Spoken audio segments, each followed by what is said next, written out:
bàbá wa tí wọ́n fi èzè Indigbo jẹ ọ̀rọ̀ lórí báyìí sáàdówó padà ni oyè tá a jẹ tí èpọ́sẹ̀ tí èpọ́sù tí wọ́n ti null and void díẹ̀ á ti wá ṣèyí sí Olódùmarè ńbo láyé ń lọ kí là ń wá gangan kí là ń bá kiri kí là ń wá ká kí ni ń lé wa kí là ń lé.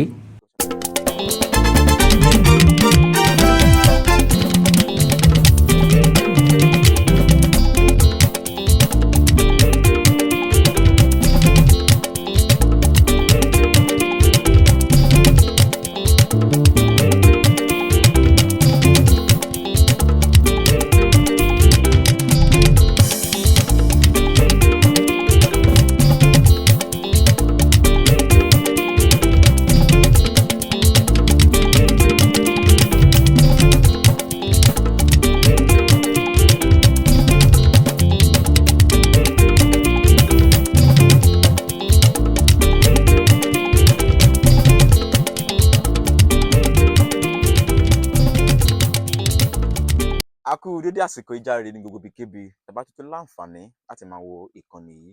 Benjamin Olúwaṣẹ́gun Olúwapamẹ́rin lórúkọ mi.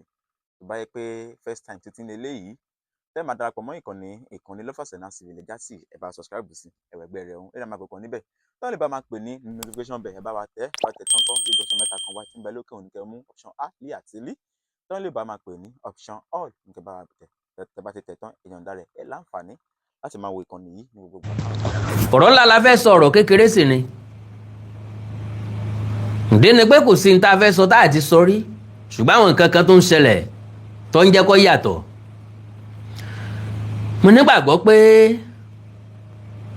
gbogbo ala láǹfààní láti rí i pé lẹ́nu ọjọ́ mẹ́ta yìí Ọọ̀ni tilé Ifẹ̀ ó kó àwọn ọba tó wà ní south the southern part of Nigeria southern part of the country ó kó wọn sòdí lọ sí ọ̀dọ̀ ààrẹ bákan náà ni sultan tilẹ̀ Sokoto ó kó àwọn ọba aládé láti northern part north east north west north central kò ní káwọn ọba láti south east south west south south wọ́n lọ kí ààrẹ wọ́n lọ kí ààrẹ lásán wọ́n lọ bá ààrẹ sínú ṣé mọ̀ wípé oṣù Ramadan tá wà yìí ńlá máa ń pè ní oṣù uẹsẹ oṣù àánú ni kọ́lọ́hún aláàánú kó jẹ́ kí gbogbo wọ́ọ̀rà àánú gbà so lákòókò yìí àwọn mùsùlùmí ká oṣù Ramadan kún gan you can't change Muslim from Ramadan wọ́n cherish ẹ̀ gan wọ́n dẹ̀ mọ́ ń kàrámẹ̀ ju àwa tá a jẹ́ Christian lọ the truth need to be told tí kì í bá ṣe wípé àwẹ̀ wá papọ̀ lọ́dún yìí tó bẹ̀rẹ̀ lọ́jọ́ kan náà a kì í mọ̀gbà tí Christian bá ń gbà àwẹ̀ ṣùgbọ́n tí Muslim bí ìgbà tí ọya fẹ́ jobi ni ariwo gbalẹ̀ gboko kìkì ọkàn gbogbo àdúgbò bẹ́ẹ̀ sì ń gbọ́ asámúmbé lẹ́ẹ̀mọ́ gbọ́ wà sí ń bẹ̀rùn bí wọ́n ṣe ń fáwọn èèyàn lóúnjẹ ń bí ni wọ́n ń pèrò wá sínú ń bẹ̀rùn wọ́n máa ń fìfẹ́ hàn lásìkò Ramadan bó ṣe wá rí òun náà kọjú àwọn tó wà nípò ìjọba sílẹ̀ bí àwọn Ọọ̀ni sultan bí wọ́n ṣe kó àwọn ọba lọ sí ọ̀dọ̀ ààrẹ gẹ́gẹ́ bẹ́ẹ̀ náà ni àwọn ọba kan lọ sí state especially Ọ̀yọ́ state ńgbà tí Aláàfin òsìsì ńlé Aláàfin mi ń bẹ ńlé torí pé àwọn tí wọ́n làgọ́ ọ̀já wọ́n wà nílé ṣe gbádùn mi báyẹn alágọ̀ tìlú àgọ́ ọ̀já bàbá ló kó àwọn ọba tí wọ́n wà lágbègbè Ọ̀yọ́ àwọn aláhoro àǹkó bàbá ló kó wọn lọ sí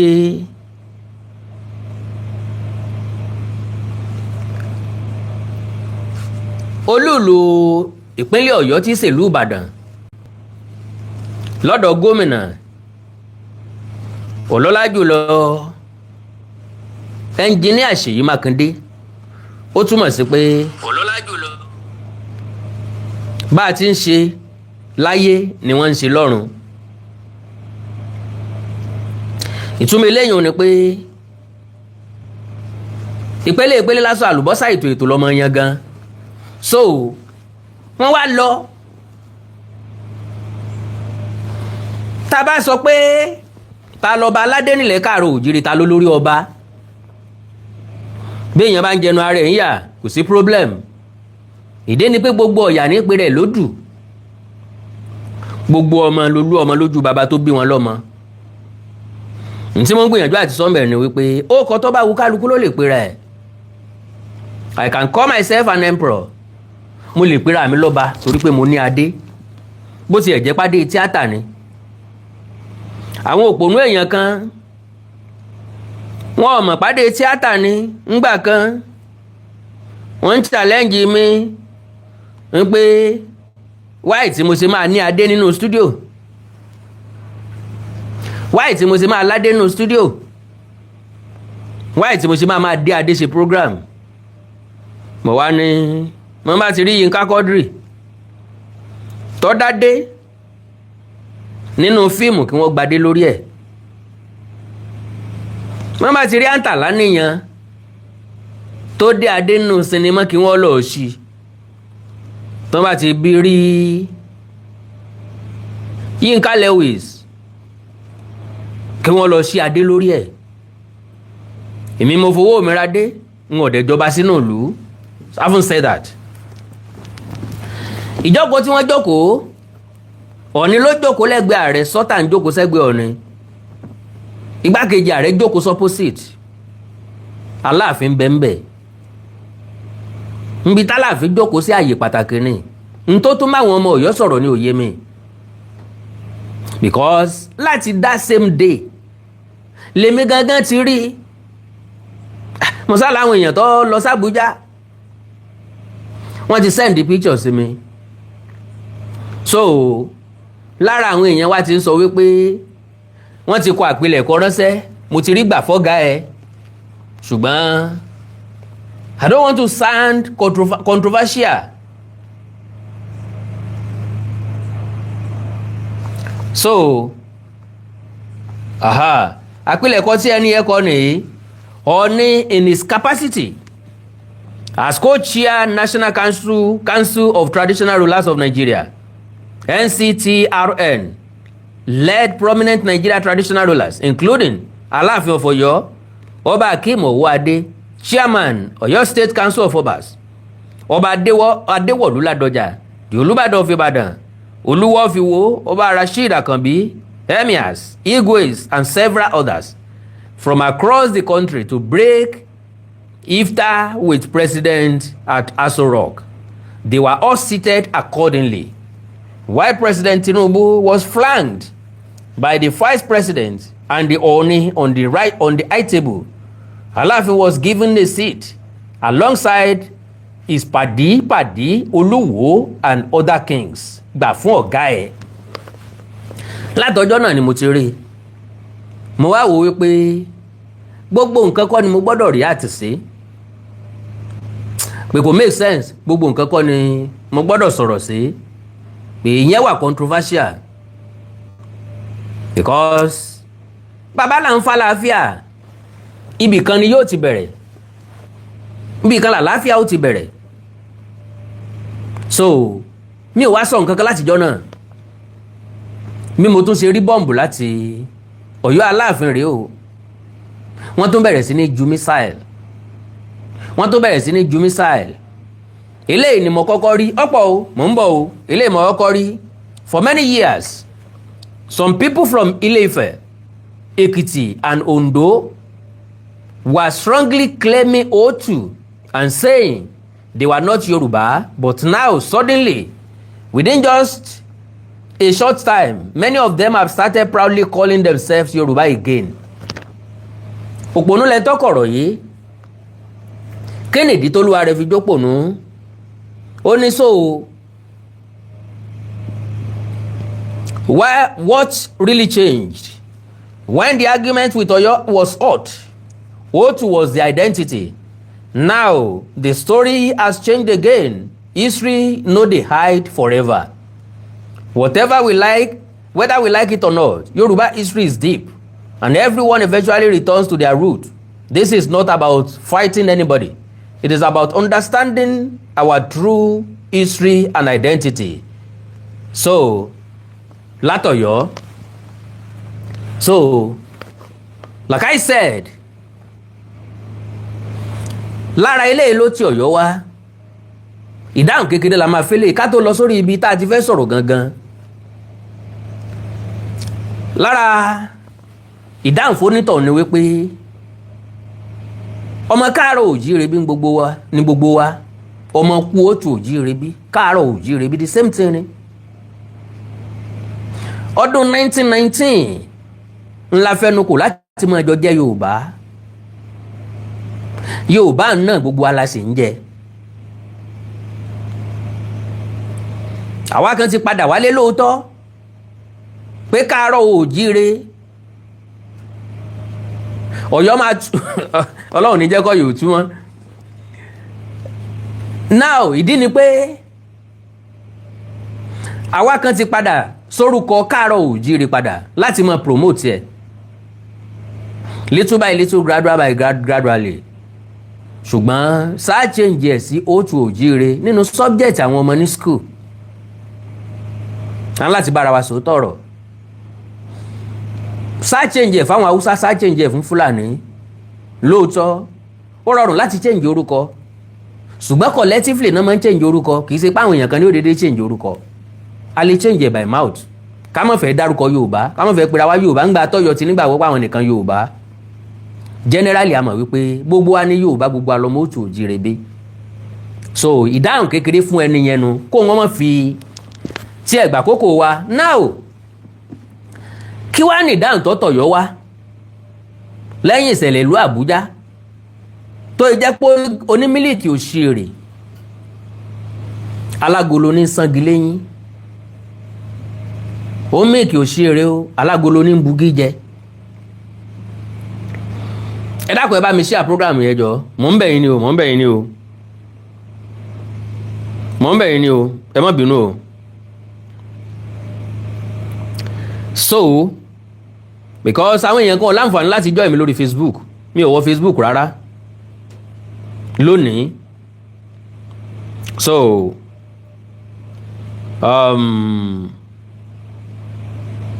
okay,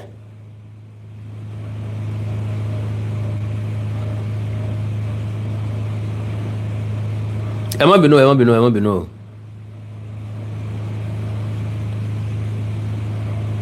Ẹ má bínú o, ẹ jẹ́ ń pe àwọn èèyàn díẹ̀ wá o.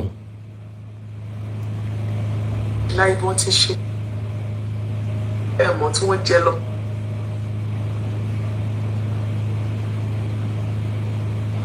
So now, like I said, mo ní ọ̀rọ̀ tí Ọ̀yọ́ wá lórí eléyìí tó ṣẹlẹ̀ yẹn. Ọmọ kan tí wọ́n ń pè ní Adédayọ̀ Victor, mo fẹ́ kẹ́ note orúkọ ẹ o. Ó ní I heard some old fools that no one knows saying they made that slave boy the new emperor of Africa. Ǹjẹ́ ẹ̀mẹ́ tí ń pè ní slave boy Ọ̀ọ̀ni Adéyẹyè nù o, ẹ má jẹ́ rìn jìnnà lórí eléyìí o. So now mò ń bọ̀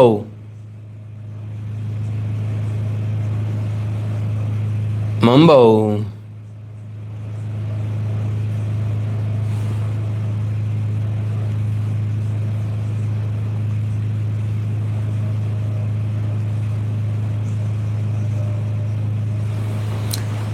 okay, ibì kan fún ju ibì kan lọ. Ọmọ kan wà tí wọ́n ń pè ní Akékaka TV, àbópera ẹ̀ ní Akékaka TV. ó ń ṣiṣẹ́ pẹ̀lú ajíṣebí Ọ̀yọ́ rédíò TV.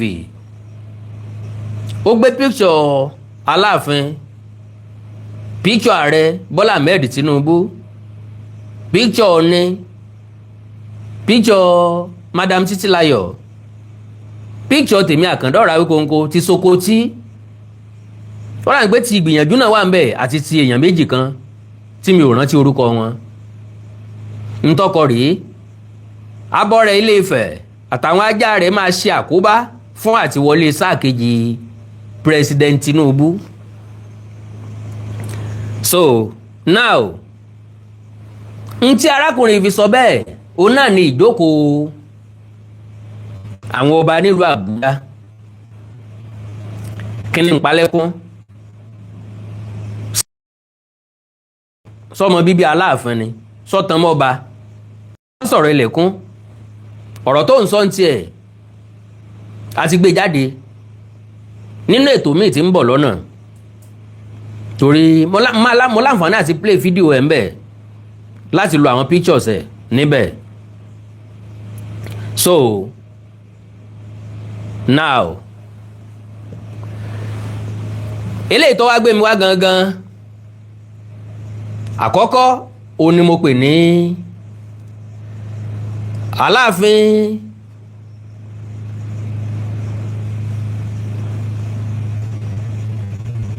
fighting for recognition. Ẹlẹ́ẹ̀kejì ni ti ọ̀rọ̀ Igwe Eze Indigbo Alaafin fìyàn jẹ. Ìpínlẹ̀ Èkó láwọn ọ̀gbọ́ àwọn ọ̀sẹ̀ fẹ́ àwọn ọgbà àwọn òsì fẹ́. Ẹ̀dá kankan ò gbọ́dọ̀ pera rẹ̀ ní Igwe kankan ń bì kankan ní ìpínlẹ̀ Èkó. Bẹ́ẹ̀ làwọn òsì fẹ́ Sẹ́ríkì Haúsá àbí Sẹ́ríkì Fúlàní àbí Sẹ́ríkì ibi tó wù kó jẹ́. Lẹ́yìn àwọn ọba tó jẹ́ tìpínlẹ̀ Èkó táwọn ti mọ̀ táwọn recognize tó dẹ̀ wà nínú òfin, gbogbo ẹ̀ ni mo máa láǹfààní àti kà. Ẹ jẹ́ àkọ́kọ́ gbọ́ ilé yìí.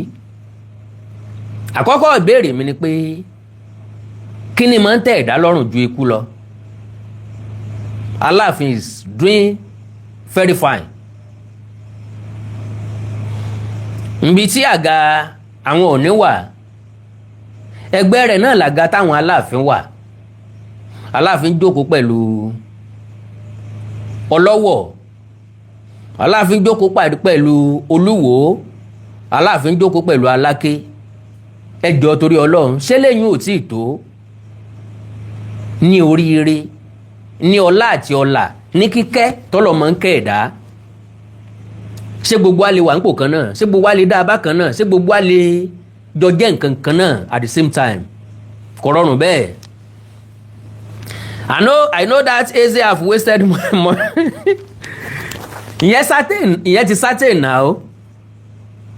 Now, ńgbà tí wọ́n bá àánú Eze Indigbo lẹ́kọ̀ọ́, t'Alaafin wá fi jẹ lọ́yọ̀ọ́, ẹni tí ò ní contribution kankan sí ń tó ṣẹlẹ̀ lẹ́kọ̀ọ́ àti ò ní contribution kankan sí ń tó ṣẹlẹ̀ lọ́yọ̀ọ́ tí ń sí ń ṣẹlẹ̀ lọ́yọ̀ọ́. No contribution for any development lọ́yọ̀ọ́ whatsoever. Contribution ní pé lówó lọ́wọ́. Bàbá náà sì rí pé káwọn ó àbí kò bá ọmọdé jẹ kò bá gbàjẹ wóríwórí ní ó kù sí. Now Alaafin is fighting for recognition. Ṣé bàbá wa fighting for recognition because he wants to be like his father Ọọ̀ni of Ifẹ̀, olórí aládé gbogbo, but he needs to remember that his father had worked hard for over 10 years on the throne. It is funny when I hear people from Owoade claiming that Ile Ife is not their source, all because of envy and jealousy. Ìlara. New Alaafin wants money to flex. Like late Alaafin is seen on Ife moving with entourage all the time. He wants to have expensive cars too. All will fall in place as time goes on. A little patience is just needed.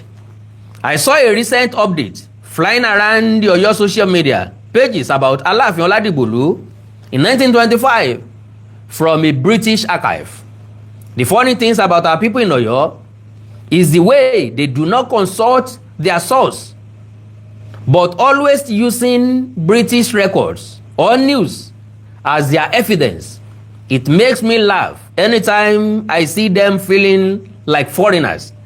All the right historical records than their indigenous native land.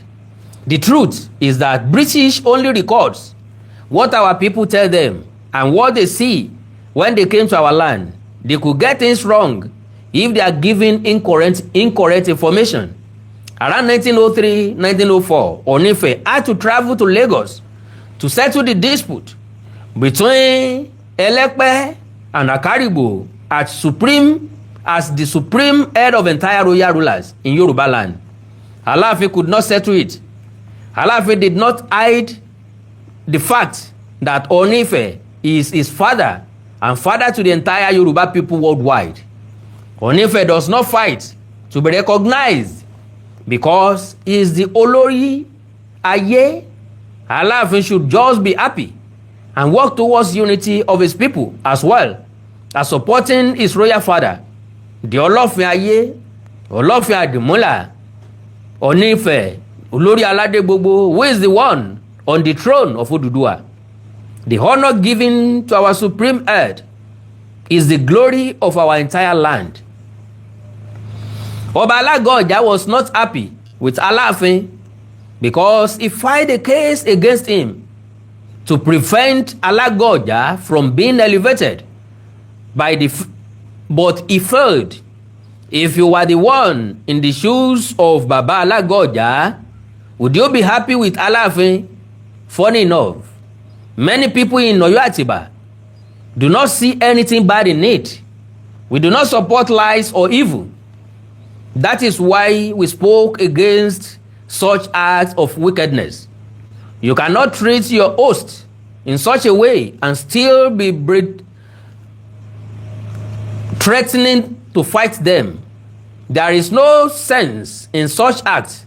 All the fabrications to rewrite history do not stand a chance because we debunk them with archaeological evidences as you bring them out, and that is what we do.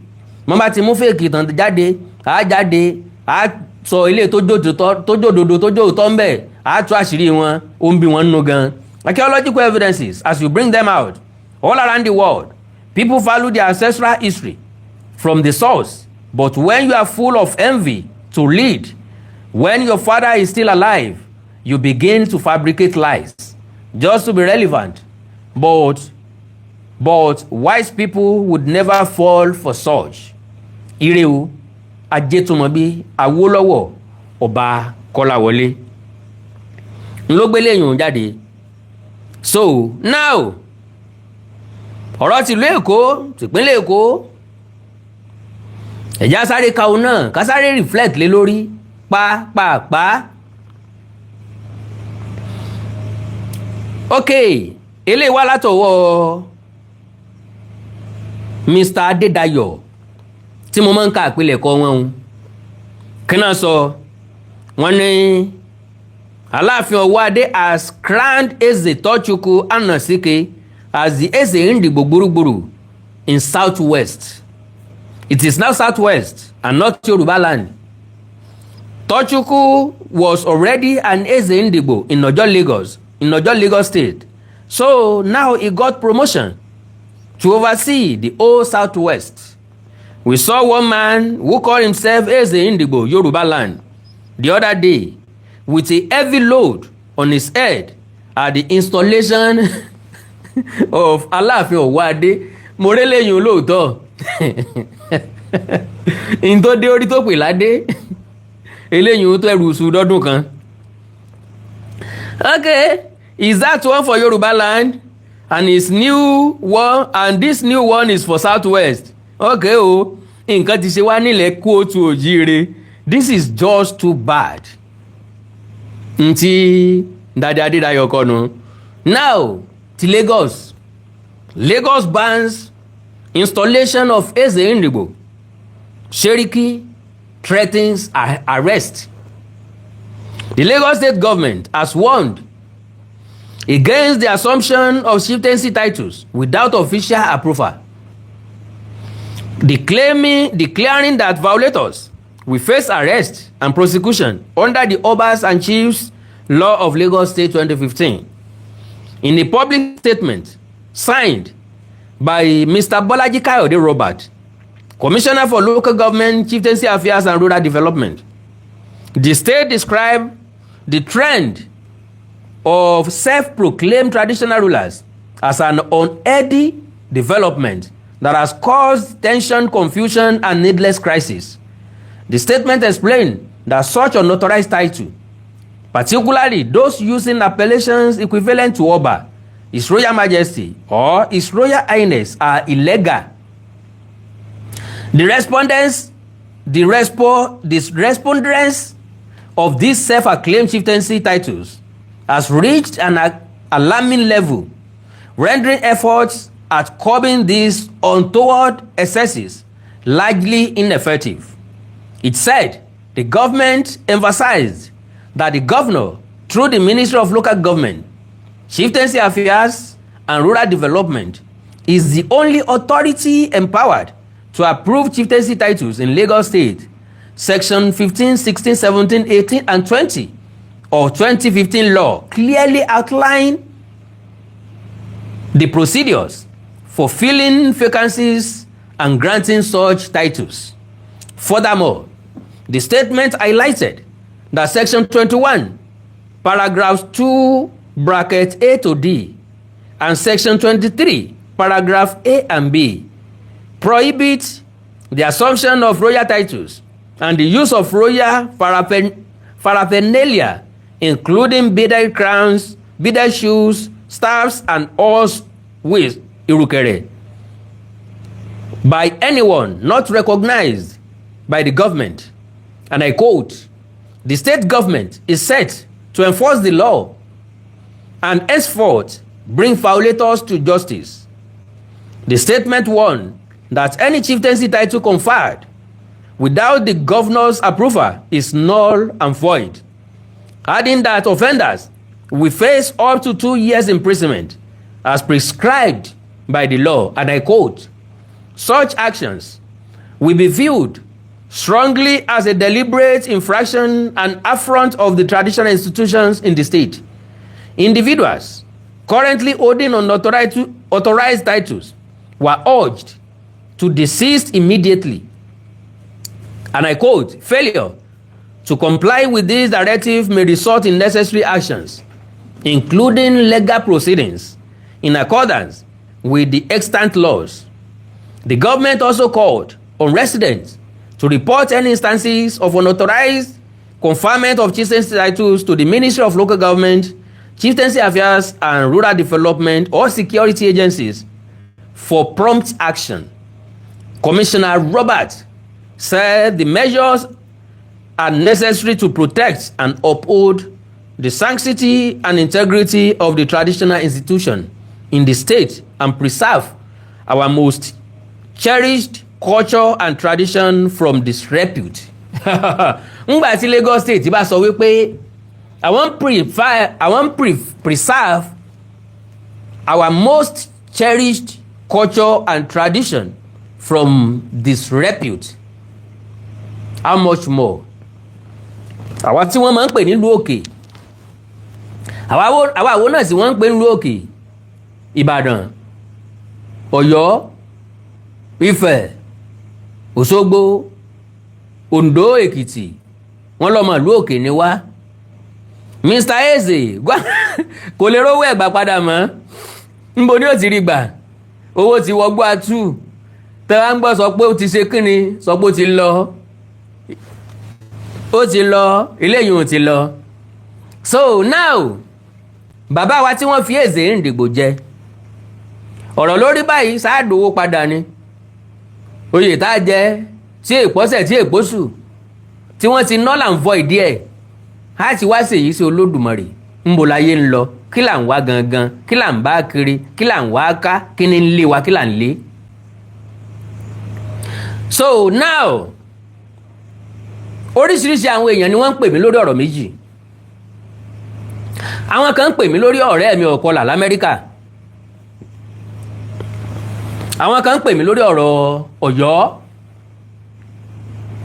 mo ń play voice note ẹnìkan lọ lẹ́ẹ̀kan mo stop ẹ̀ lágbede méjì mi play ẹ̀ mọ́ bí ṣe ń fọlọ́ ń bẹ̀ mí ní fòsà bẹ̀ mí lórí ọ̀rọ̀ Ọ̀yọ́ lórí kinní kan mo ì láìkí kájọ́mọ Yorùbá ká gbèdè ara wa ká mọ̀ gbọ́ àgbọ́yé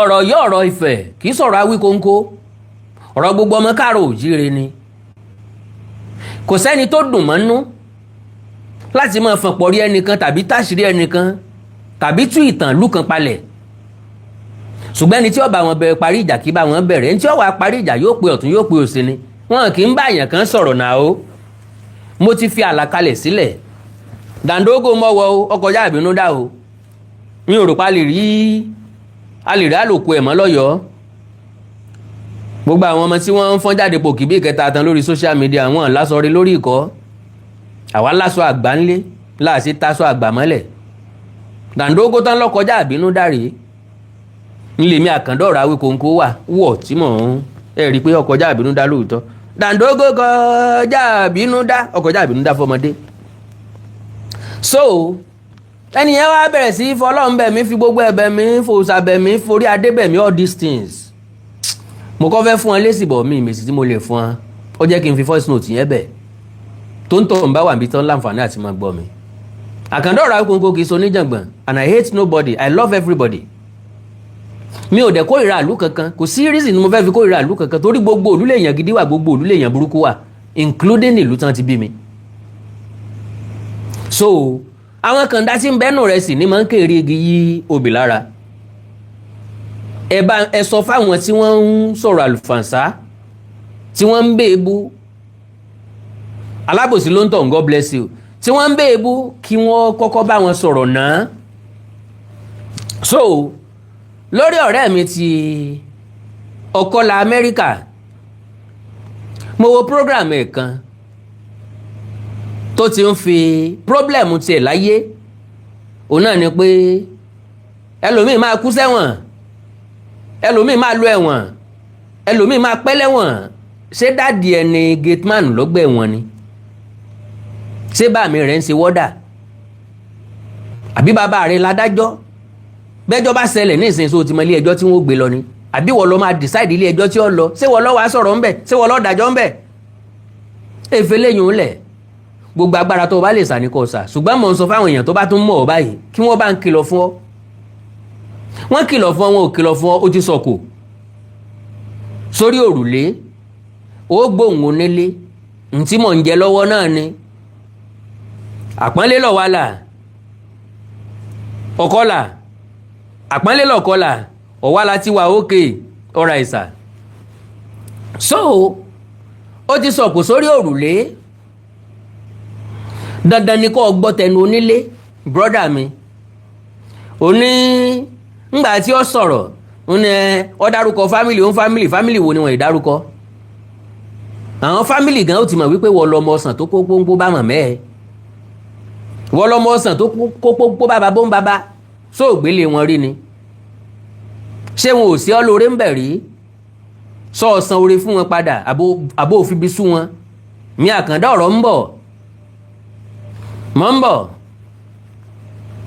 ẹkùn tágìrìgì gbéra ẹ̀ níjà ọmọ táàlù tí ó dẹ̀ ẹjọ́ kágúgú lu ọmọ ọ̀hún lálù pa jágbéra wa lọ kóòtù sọ gbọ́ èmi ò lówó lọ́wọ́ ìwọ lówó lọ́wọ́ tí yín ọ lọ́ra ìwọ ló lè fún yàn ní $100 àfẹn tí ó fẹ́ mi $100 nísìn ẹni tó lówó ní fún yàn ń ọ̀rọ̀ $100 jẹun $100 ní máa fún yàn kan pé kọ́ wọn bá ń fi wádìí ẹnìkan God forbid bad thing but my own things always come naturally